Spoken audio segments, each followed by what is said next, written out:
The alarm clock buzzed at 4:30 in the morning, just like it had every single day for the past 12 years.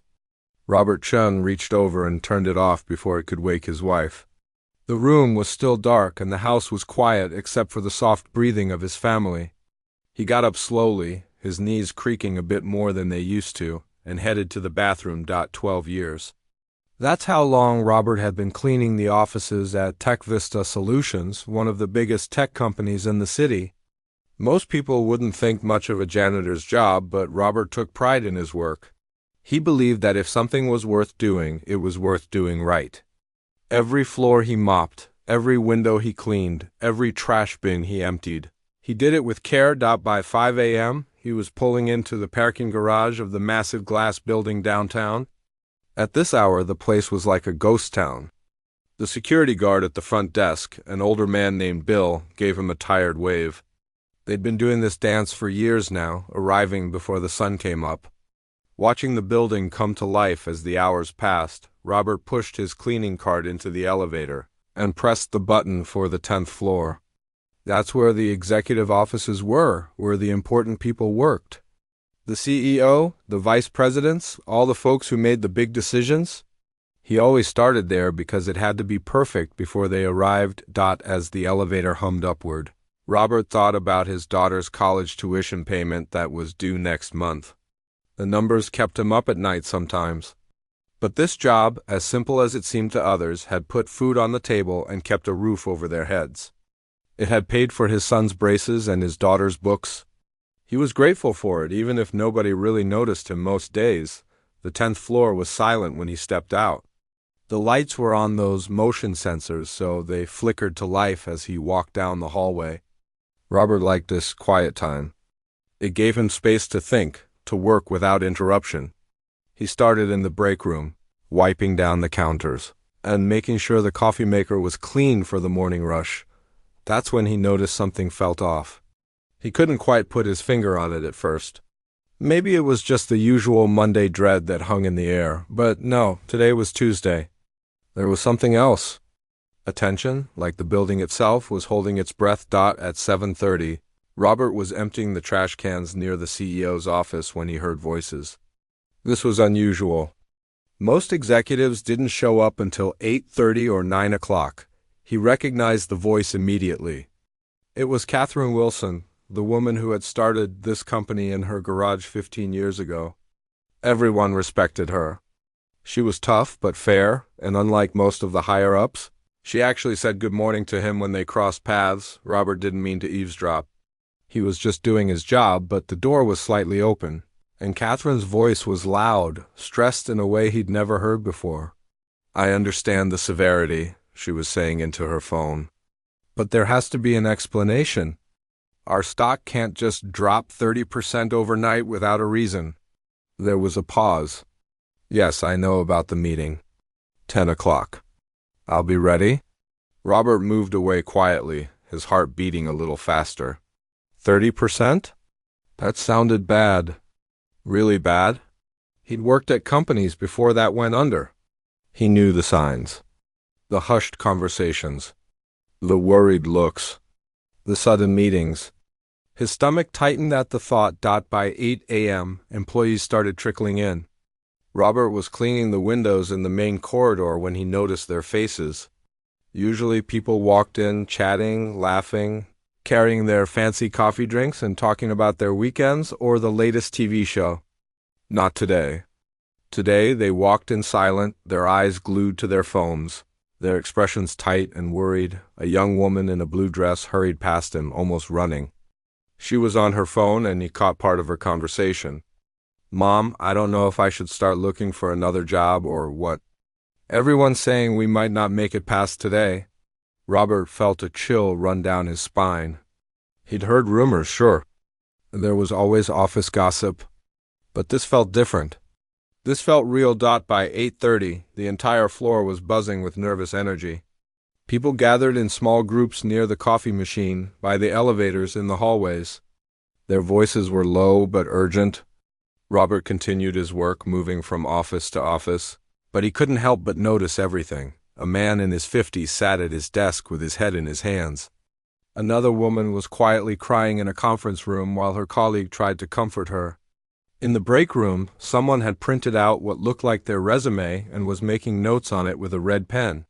800 jobs, Robert heard someone whisper. If this company goes down, 800 people are out of work. 800 families, Robert thought. 800 people who had bills to pay, kids to feed, dreams to chase. He thought about his own family. His wife worked part-time at the local library. His son was in high school. His daughter was in her second year of college. What would they do if he lost this job? At 9 a.m., the tension had become almost unbearable. Robert was in the hallway when he saw Catherine Wilson walk past, surrounded by 3 other executives. Their faces were grim. They were heading toward the big conference room at the end of the hall. The one with the long table and the fancy chairs where the board meetings happened. A younger employee, maybe in his late 20s, was standing near the water cooler. He looked at Robert, really looked at him, maybe for the first time ever. "Do you know what's happening?" The young man asked, his voice desperate for any information. Robert shook his head. "I just work here, son.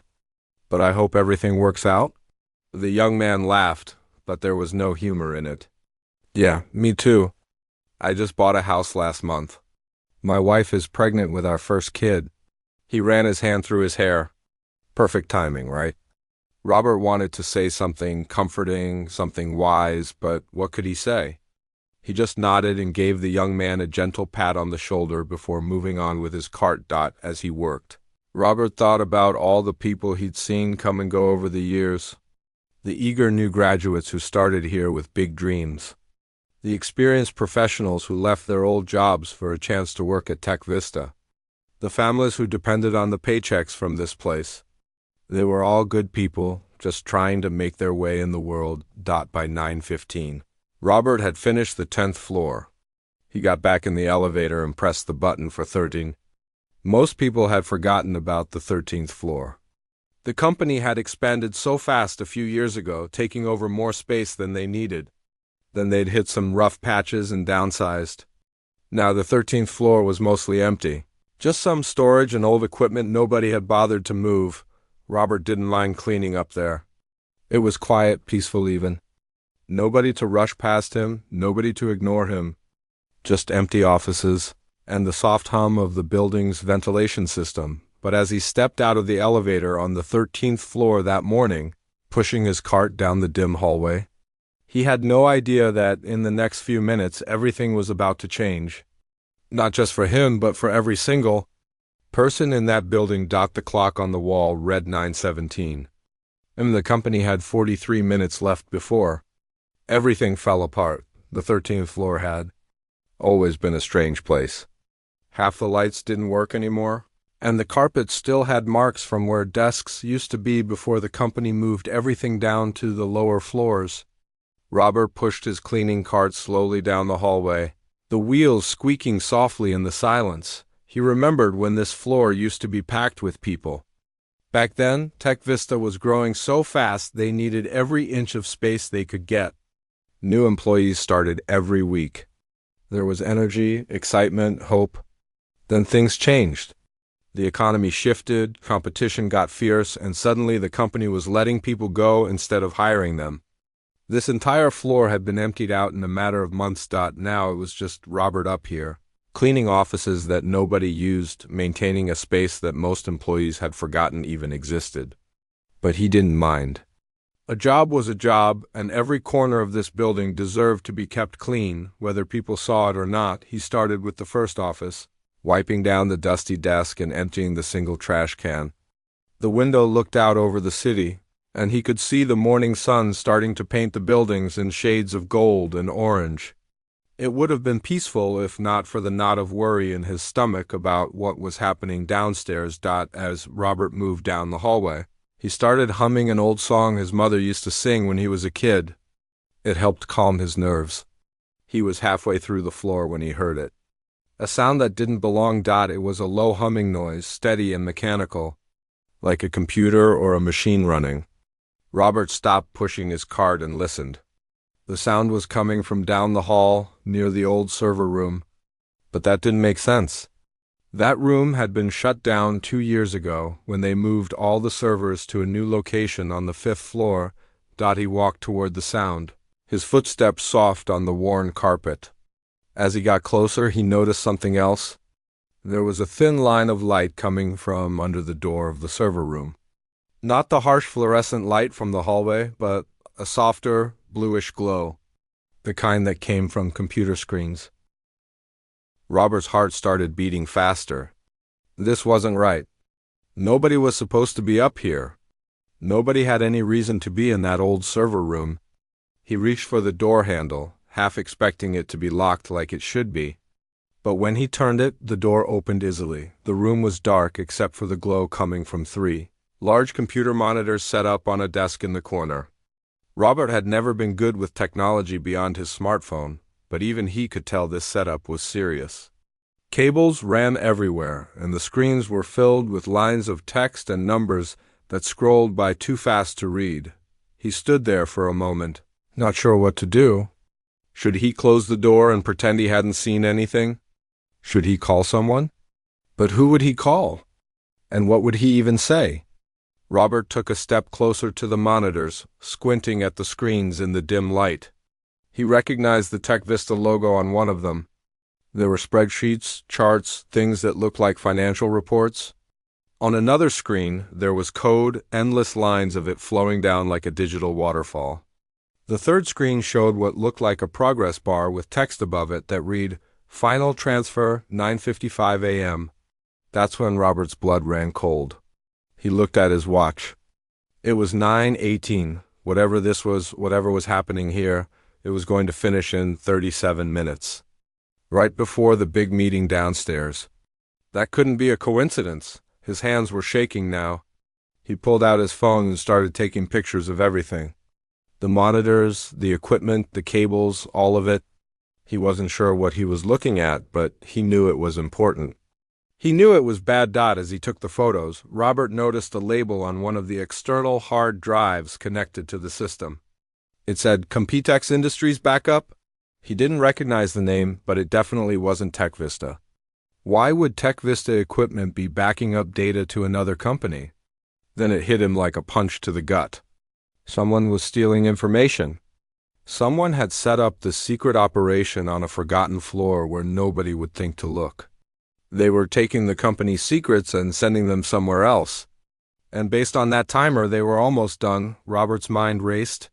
He thought about all those worried faces downstairs. The young man who just bought a house and had a baby on the way. The woman crying in the conference room. Catherine Wilson's stressed voice talking about the stock price crashing. Was this why? Was someone destroying the company from the inside? He had to tell someone, but who? He couldn't just walk into the executive floor and demand to see the CEO. Security would probably stop him before he even got close. And even if he did get through, would anyone believe him? He was just the janitor. What did he know about corporate espionage or whatever this was?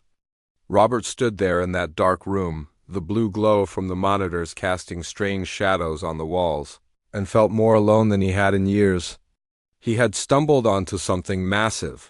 Something that could save or destroy 800 jobs. And he had no idea what to do about it. He looked at his watch again. 9:23, 32 minutes until that transfer completed. 37 minutes until the board meeting started. Then he remembered something. About 6 months ago, he'd been cleaning late one Thursday night. Most everyone had gone home, but Catherine Wilson's office light was still on. When he went to empty her trash, he found her standing outside her door, frustrated and embarrassed. She'd locked her keys inside her office, and security had already left for the night. Robert had helped her. He knew the building maintenance supervisor kept spare keys for emergencies. It took him 20 minutes, but he tracked down the right key and got her back into her office. She'd been so grateful. They'd talked for a few minutes while she gathered her things. She'd asked about his family, really asked. Like she genuinely cared about the answer. Before she left that night, Catherine had handed him her business card. "If you ever need anything," she'd said, "anything at all, you call me directly." "I mean that, Robert. Thank you for saving me tonight." He'd kept that card in his wallet, tucked behind his driver's license. He'd never thought he'd actually use it. What would a CEO want to hear from a janitor? But now, standing in this room full of stolen secrets and ticking timers, he realized this was exactly the kind of emergency she'd meant. Robert pulled out his wallet with trembling fingers and found the card. It was slightly bent and worn from being carried around for months, but the phone number was still clear. He pulled out his phone and stared at the numbers. What if she didn't answer? What if she thought he was crazy? What if this whole thing was legitimate and he was just overreacting because he didn't understand technology? But then he thought about that young man at the water cooler, about his wife and their baby on the way, about all the people downstairs who were terrified of losing everything, about his own daughter's tuition and his son's future. Robert took a deep breath and dialed the number. It rang once, twice, 3 times. He was about to hang up when he heard her voice, sharp and distracted. "This is Catherine." Robert's mouth went dry.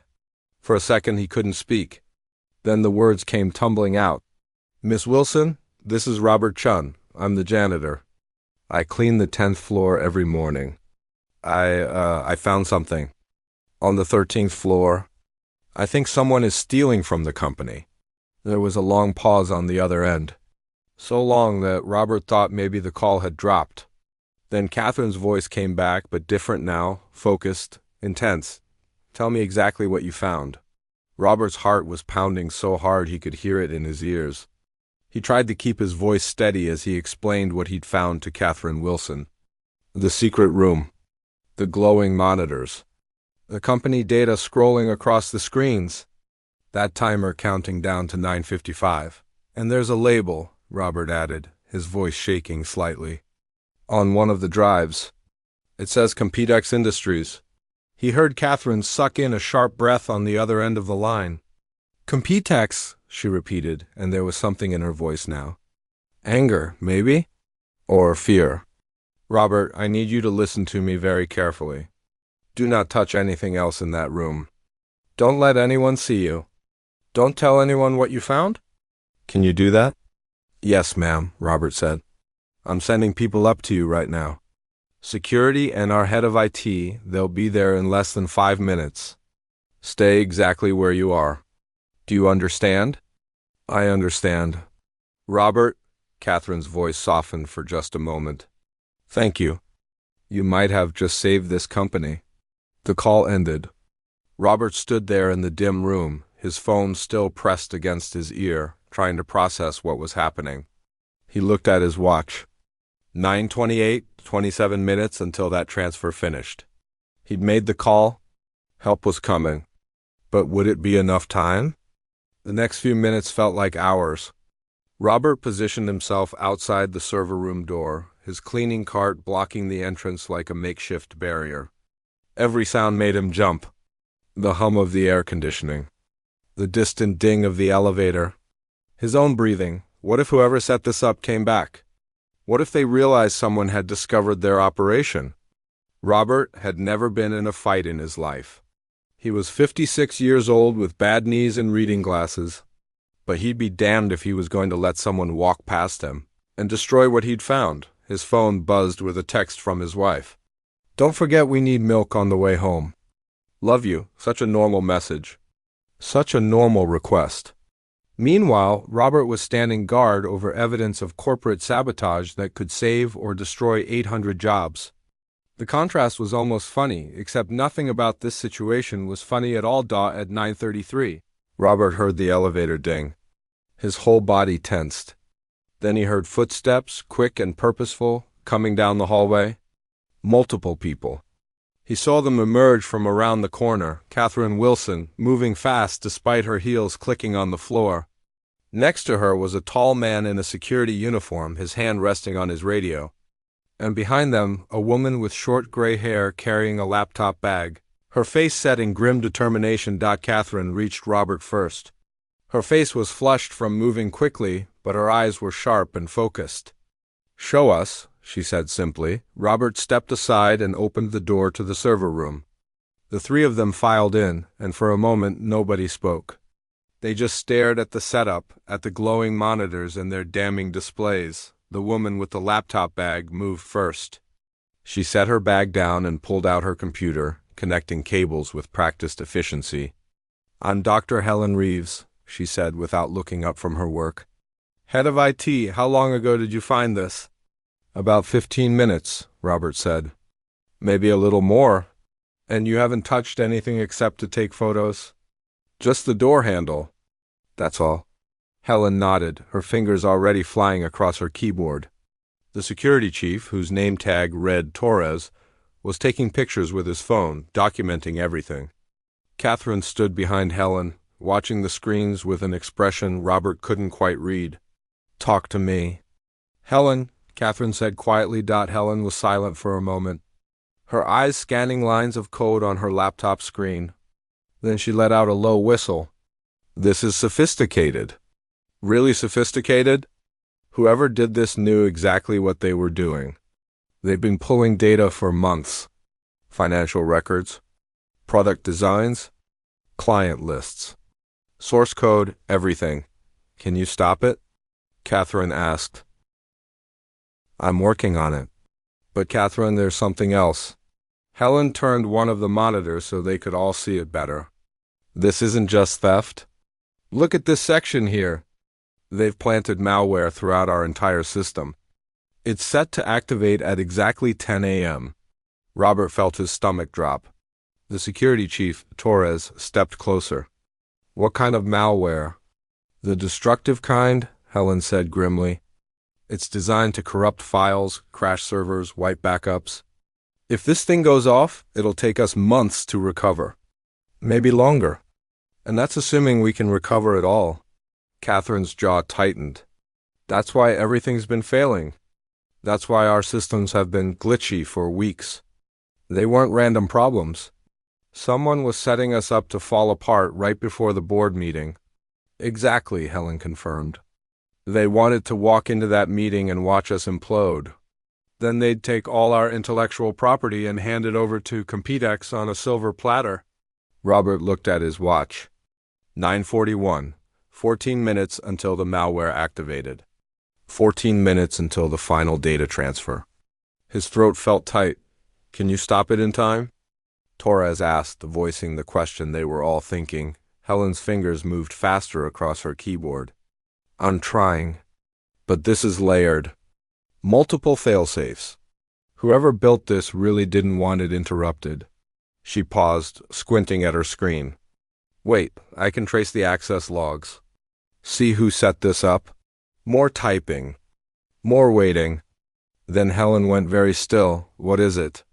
Catherine asked. Helen looked up, and Robert saw genuine shock on her face. "The credentials used to set this up belonged to David Morrison." The name hung in the air like a bomb. Robert didn't know who David Morrison was, but clearly the others did. Catherine's face went pale, then flushed red with anger. Torres actually took a step back, shaking his head in disbelief.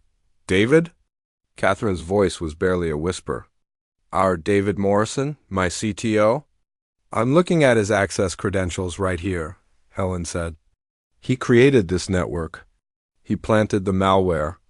He's been doing this for months, Catherine." "Right under our noses." Catherine closed her eyes for a moment, and Robert saw real pain flash across her face. "I hired him myself. 3 years ago? I trusted him with everything." She opened her eyes, and the pain was replaced by cold fury. "Torres, find him. Right now. Don't let him leave this building." Torres was already speaking into his radio, issuing orders to his team downstairs. "All units, locate David Morrison. Repeat, locate David Morrison. Consider him a security threat. Do not let him exit the building. I repeat, do not let him exit the building." Catherine turned back to Helen. "Can you stop this?" Helen was typing so fast her hands were almost a blur. "The data transfer, yes. I can kill that connection. But the malware is trickier. It's embedded deep. I need more time." "How much time?" Catherine asked. "More than we have." Robert watched the clock on the wall. 9:47, 8 minutes. 8 minutes until everything fell apart. 8 minutes to stop whatever David Morrison had planned. Helen was muttering to herself now, talking through the code as she worked. If I can isolate the trigger mechanism, I can delay the activation. Buy us some time to properly dismantle it. Her fingers flew across the keys. Come on, come on. Torres's radio crackled. Chief, we found Morrison. He's on the ground floor, heading for the parking garage with 2 external hard drives. Stop him, Torres barked into the radio. Full lockdown. Nobody in or out, Catherine moved closer to Helen. Whatever you need, whatever resources, just tell me. I need silence and time, Helen said. And maybe a miracle. But even as she said it, her fingers never stopped moving. Robert stood by the door, feeling helpless. He'd done his part. He'd found this place. He'd made the call. But now all he could do was watch and hope it was enough. He thought about all those people downstairs. The young man with the pregnant wife. The woman who'd been crying. 800 people who had no idea that their entire futures were being decided in this forgotten room on the 13th floor. The clock read, 9:52, 3 minutes until the malware activated. 3 minutes until David Morrison's plan reached its conclusion. Helen hit a key with finality and sat back. Got it, data transfer blocked. The connection is severed, and the malware. Catherine asked. Helen shook her head. Still working on it. 2 minutes. Her face was intense with concentration as she typed. I can see the trigger code, but it's protected. I need to crack through without setting it off early. Robert found himself holding his breath. The room felt smaller, the air thicker. Everything came down to this moment, to this woman's fingers on a keyboard, racing against a clock that didn't care about 800 jobs or the families. Depending on them. 9:54.9:55. Helen single quotes. S hands stopped moving. She stared at her screen. Then slowly she smiled. Helen's smile was small, but in that dark room it felt like the sun breaking through storm clouds. She looked up from her laptop, exhaustion and relief mixing on her face. I disabled it. The malware is neutralized. Robert felt his knees go weak. He grabbed the edge of a desk to steady himself. Catherine let out a breath she'd been holding and put her hand over her mouth. Torres spoke into his radio, his voice carrying new urgency. Morrison is contained. Do not let him access any computers or phones. Treat him as a flight risk. The clock on the wall ticked past 9:56. They'd done it. With 4 minutes to spare, they'd stopped the attack. But Robert could see from the expressions around him that this was far from over. We need to secure everything, Helen said, already typing again. I've stopped the immediate threat, but I need to make sure there aren't any backup triggers or hidden surprises. This guy was thorough. Really thorough. Catherine pulled out her phone.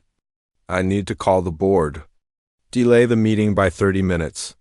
We can't walk in there without knowing the full extent of this. She paused, looking at Robert. You should stay. You're part of this now. You deserve to see how it ends. Robert wanted to say he should probably get back to work, that he still had floors to clean and trash to empty. But the truth was, he needed to know too. He needed to see this through. If it's okay with you, ma'am, I'd like to stay. It's more than okay, Catherine said. You saved us, Robert. Don't forget that. The next 15 minutes were a blur of activity. Helen worked on her laptop, occasionally muttering things about encryption layers and backdoor access points. Torres coordinated with his security team downstairs through his radio. Catherine made calls, her voice shifting between fury and control as she spoke with board members and legal advisors. Robert stood quietly by the door, watching it all unfold. It felt surreal. This morning he'd woken up thinking it would be just another Tuesday. Wake up early, clean the floors, go home to his family.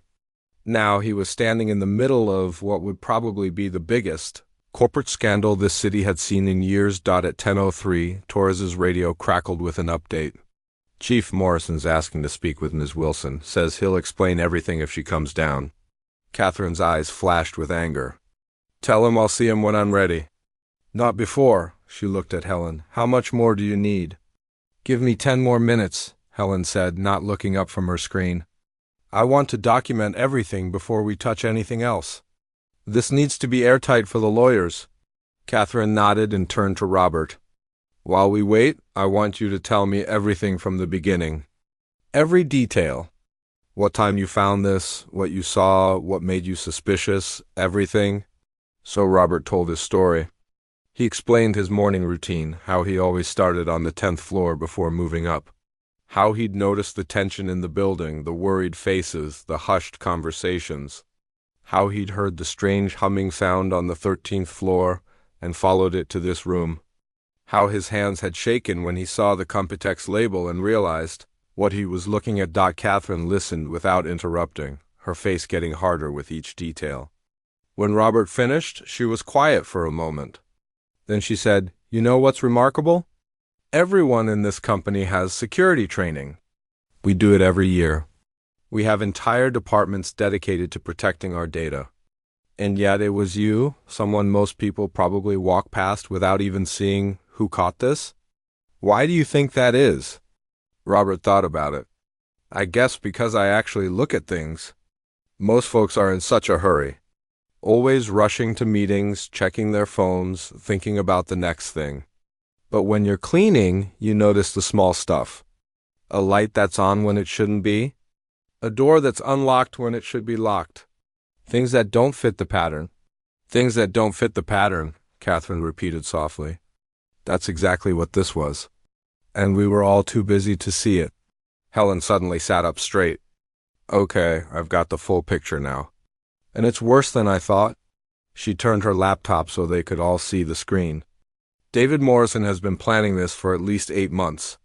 He started small, just accessing files he had legitimate reasons to see. But over time, he created hidden administrator accounts, installed backdoors, and slowly built this entire parallel system." "Why?" Robert asked, then immediately felt foolish. Who was he to ask questions? But Catherine nodded, encouraging him to continue. "I mean, if he was the CTO, didn't he already have a good job? Why risk everything?" "Money," Torres said bluntly.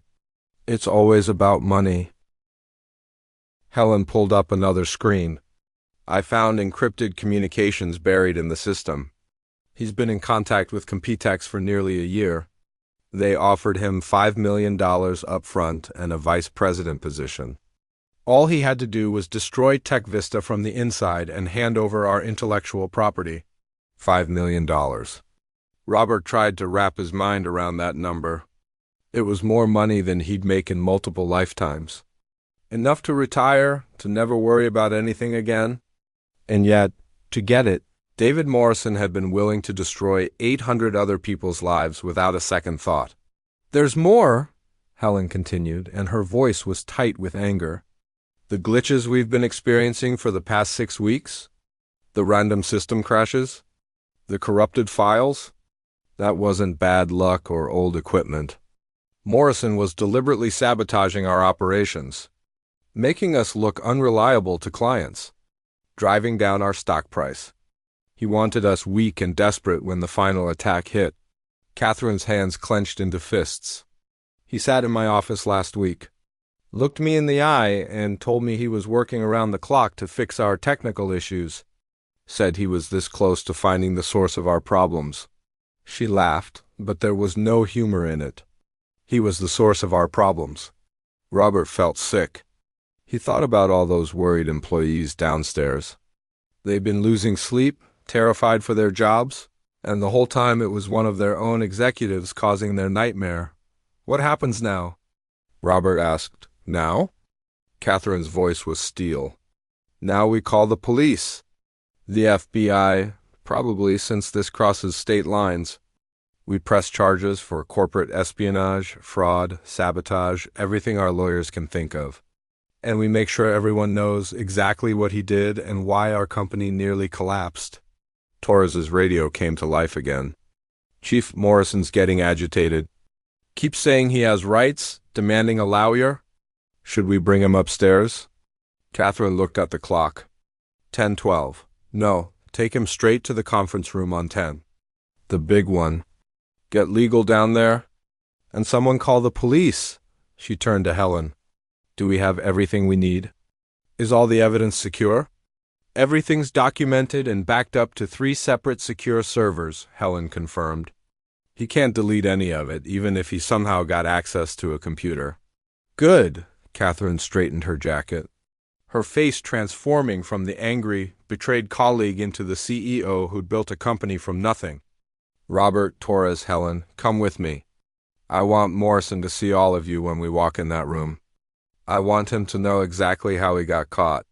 They made their way to the elevator, an unlikely group united by the strangest of circumstances. A janitor, a CEO, a security chief, and an IT director? As they descended from the forgotten 13th floor, Robert caught his reflection in the elevator's polished doors. He looked the same as he had this morning, wearing the same blue uniform with his name tag pinned to his chest. But he felt different. Changed somehow. The elevator doors opened on the 10th floor, and immediately Robert could tell something had shifted. Employees were still gathered in nervous groups, but now they were looking at their phones with confusion instead of fear. News was spreading, though nobody seemed to have the full story yet. They walked down the hallway toward the large conference room. Through the glass walls, Robert could see David Morrison sitting at the long table, flanked by 2 security guards. He was in his 40s, wearing an expensive suit, his dark hair perfectly styled. He looked like success, like someone who had it all figured out. When Morrison saw them approaching, especially when he saw Robert in his cleaning uniform, his confident expression cracked just slightly. His eyes narrowed. He knew. In that moment, he understood exactly how his perfect plan had fallen apart. Catherine opened the conference room door, and they all filed in. Morrison started to stand, but Torres gestured for him to sit back down. Catherine remained standing at the head of the table, and when she spoke, her voice was calm but carried the weight of absolute authority. David, I want you to meet the man who saved this company. This is Robert Chun. He's been cleaning our floors for 12 years. And this morning, while you were probably planning your victory speech at Competex, Robert found your secret operation on the 13th floor. Morrison's face went white, then red. He opened his mouth to speak, but Catherine held up her hand. The police are on their way. You'll have plenty of time to talk to them.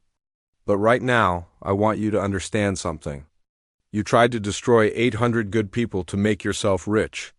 You betrayed everyone who trusted you, and you were caught by someone you probably never even noticed because you were too busy thinking you were smarter than everyone else. Morrison's jaw clenched, but he said nothing. What could he say? They had everything. The evidence. The communications. The malware. The stolen data. It was over, and he knew it. Robert stood there, watching this man who'd had everything and thrown it all away for more, and felt something like pity. But mostly he felt grateful. Grateful that he'd paid attention this morning. Grateful that Catherine had given him her card 6 months ago. Grateful that sometimes the smallest voices in the room end up mattering the most. The next few hours passed in a blur for Robert. The police arrived, then the FBI. There were statements to give, forms to sign, questions that seemed to go on forever. He told his story at least 4 different times to 4 different people, each one writing down every word like his life depended on it. In a way, 800 lives had depended on it. By the time Robert finally made it home that evening, it was nearly 8 o'clock. His wife, Linda, met him at the door with worry written all over her face. I've been calling you for hours. What happened? Are you okay? Robert set down his keys and just hugged her, holding on a little longer than usual. I'm fine. Better than fine, actually. But I need to sit down and tell you about the craziest day of my life. They sat at the kitchen table, the same one where they'd shared thousands of meals over the years, and Robert told her everything. Linda's eyes grew wider with each detail. When he finished, she was quiet for a long moment. Then she reached across the table and took his hand. You're a hero, she said softly. I'm just a janitor who was in the right place at the right time, Robert replied. No, Linda said firmly. You're a man who paid attention when it mattered, who spoke up when he could have stayed quiet, who saved people's jobs, their families, their futures. That's what heroes do? Robert didn't feel like a hero. He felt tired and overwhelmed and still a little bit in shock. But seeing the pride in his wife's eyes made something warm, spread through his chest. The story hit the news the next morning. Robert's phone started ringing before 6 a.m. with reporters wanting interviews. Catherine's assistant called to say that the company wanted to give a press conference and they hoped Robert would be there. He almost said no. The attention made him uncomfortable. But Linda convinced him. "These people need to know what you did," she said. "And you need to let them thank you." So 2 days later, Robert found himself standing on a small stage in Tech Vista's main lobby, wearing his best suit, the one he usually saved for weddings and funerals. The lobby was packed with employees, reporters, cameras. Catherine stood at the microphone, addressing the crowd. "Tuesday morning could have been the end of Tech Vista," she said, her voice carrying across the silent room. "We were minutes away from a catastrophic system failure that would have destroyed years of work and cost hundreds of people their jobs. But it didn't happen, and the reason it didn't happen is standing right here beside me." She gestured to Robert, and suddenly every eye in the room was on him. He wanted to disappear. Instead, he just stood there, trying not to fidget. "Robert Chun has worked at this company for 12 years, Catherine continued. "Every morning he arrives before dawn to make sure our offices are clean, our spaces are ready, our environment is professional. Most of us probably never noticed him. We were too busy, too focused on our own work, too caught up in our own worlds. But Robert noticed us. He paid attention. And when he found something that didn't fit, something that didn't make sense, he didn't ignore it. He acted." The crowd started clapping, a sound that grew louder and louder until it filled the entire space. Robert felt his face getting hot. He glanced at Linda, who was standing in the front row with their 2 kids, all of them beaming. Catherine waited for the applause to die down before continuing. "David Morrison was arrested 2 days ago and charged with multiple counts of corporate espionage, fraud, and sabotage. The FBI has confirmed that Computex Industries was complicit in the scheme, and they're facing their own legal troubles. But more importantly, thanks to Robert's quick thinking and courage, we recovered all of our stolen data, removed all the malware, and saved this company." More applause. Robert saw the young man from the water cooler, the one with the pregnant wife, clapping so hard his hands must have hurt. The woman who'd been crying in the conference room was smiling now, tears of a different kind running down her face. "Effective immediately," Catherine said. "We're creating a new position at Tech Vista, Director of Security Awareness. This person will work with every department to train our employees to spot the kind of threats that our regular security measures might miss. They'll teach people to pay attention, to notice when things don't fit, to understand that security is everyone's responsibility." She turned to Robert. "And I can't think of anyone better qualified for this job than Robert Chun, if he'll accept it." The lobby erupted in cheers. Robert stood there, stunned. A director position? Him? He looked at Catherine, who was smiling at him with genuine warmth. "The salary is $85,000 a year to start," she said quietly, just loud enough for him to hear. "Full benefits, retirement plan, the works. What do you say?" Robert thought about his daughter's tuition, about his son's dreams of going to college too, about all the years of waking up at 4:30 a.m., of aching knees and tired backs, of being invisible while doing essential work. And he thought about how, for one morning, being invisible had been exactly what was needed. "I'd be honored," he said, his voice cracking slightly.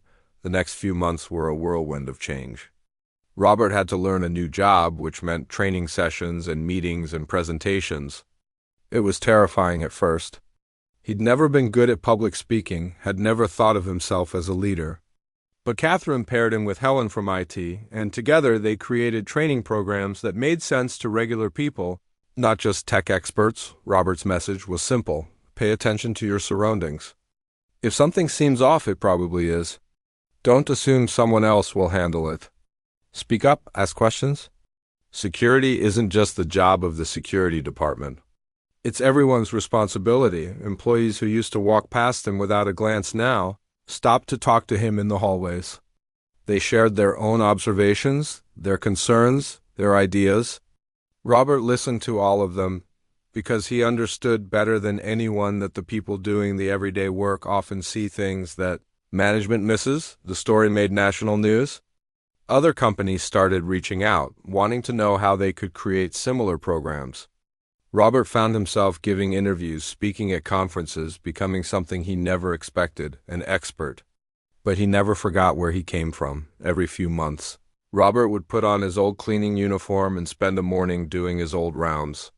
Cleaning the floors, emptying the trash, wiping down the windows. Some of the newer employees would give him strange looks, wondering why a director was pushing a cleaning cart. But the people who'd been there on that Tuesday morning understood. It was his way of remembering, of staying grounded. One morning, about 6 months after everything happened, Robert was cleaning the 13th floor just like old times. The space wasn't empty anymore. They'd moved some teams up there, filled it with desks and computers and people. But the old server room remained locked, preserved as evidence for the ongoing legal cases against Morrison and Competex. Robert stood outside that door for a moment, remembering how scared he'd been, how his hands had shaken as he took those photos, how close they'd come to losing everything. "Hey, Mr. Chun." Robert turned to see a young woman, probably fresh out of college, walking toward him. She was carrying a coffee cup and a laptop bag. "I just wanted to say thank you. My dad worked here for 20 years before he retired last month. He would have lost everything if the company had gone under. His pension, his health care, all of it. You saved that. You saved him." Robert felt that familiar warmth in his chest. "I'm glad I could help," he said simply. The young woman smiled and headed to her desk.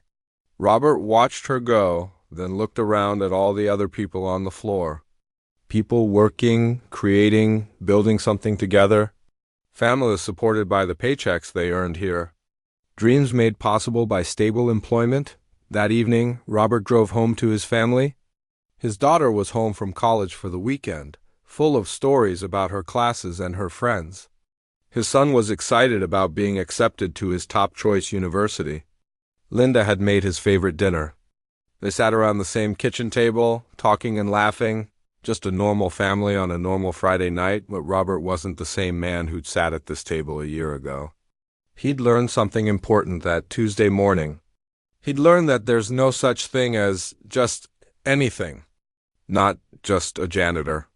Not just an ordinary person. Not just someone doing their job, because sometimes ordinary people doing ordinary jobs at ordinary times end up doing extraordinary things. Sometimes the person who saves the day isn't the CEO or the security expert or the highly trained specialist. Sometimes it's the person who arrives before dawn, who notices the small details, who cares enough to speak up when something doesn't feel right. Sometimes the hero is the one nobody expected, the one nobody even noticed. Until the moment when everything depended on them noticing everything else. Robert looked around his table at the faces of the people he loved most in the world, and he smiled. He'd gone to work that Tuesday morning expecting just another ordinary day. Instead, he'd discovered something that changed his life, that ordinary people have the power to do remarkable things, as long as they're paying attention when it matters most, and that was a lesson worth more than any salary, any title, any recognition. It was a lesson he'd carry with him for the rest of his life.